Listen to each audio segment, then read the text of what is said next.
Do we care to match the reality of America to its ideals? If so, do we really believe that our notions of self-government and individual freedom, equality of opportunity, and equality before the law apply to everybody? Or are we instead committed, in practice, if not in statute, to reserving those things for a privileged few?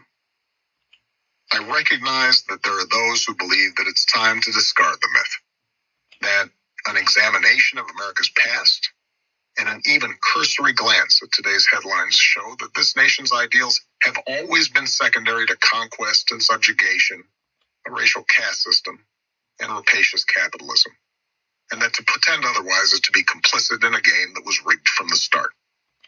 And I confess that there have been times during the course of writing this book, as I've reflected on my presidency and all that's happened since, when I've had to ask myself whether I was too tempered in speaking the truth as I saw it, too cautious in either word or deed, convinced as I was that by appealing to what Lincoln called the better angels of our nature, I stood a greater chance of leading us in the direction of the America we've been promised.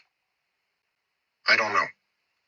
What I can say for certain is that I'm not yet ready to abandon the possibility of America, not just for the sake of future generations of Americans, but for all of humankind. For I'm convinced that the pandemic we're currently living through is both a manifestation of and a mere interruption in the relentless march towards an interconnected world, one in which peoples and cultures can't help but collide. In that world of global supply chains, instantaneous capital transfers, social media, transnational terrorist networks, climate change, mass migration, and ever-increasing complexity, we will learn to live together, cooperate with one another, and recognize the dignity of others, or we will perish. And so the world watches America, the only great power in history, made up of people from every corner of the planet, comprising every race and faith and cultural practice, to see if our experiment in democracy can work, to see if we can do what no other nation has ever done, to see if we can actually live up to the meaning of our creed. The jury's still out.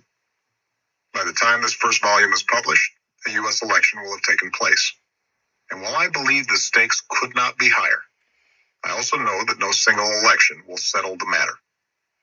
If I remain hopeful, it's because I've learned to place my faith in my fellow citizens, especially those of the next generation, whose conviction in the equal worth of all people seems to come as second nature, and who insist on making real those principles that their parents and teachers told them were true, but perhaps never fully believed themselves. More than anyone, this book is for those young people, an invitation to once again remake the world and to bring about, through hard work, determination, and a big dose of imagination, an America that finally aligns with all that is best in us. August 2020.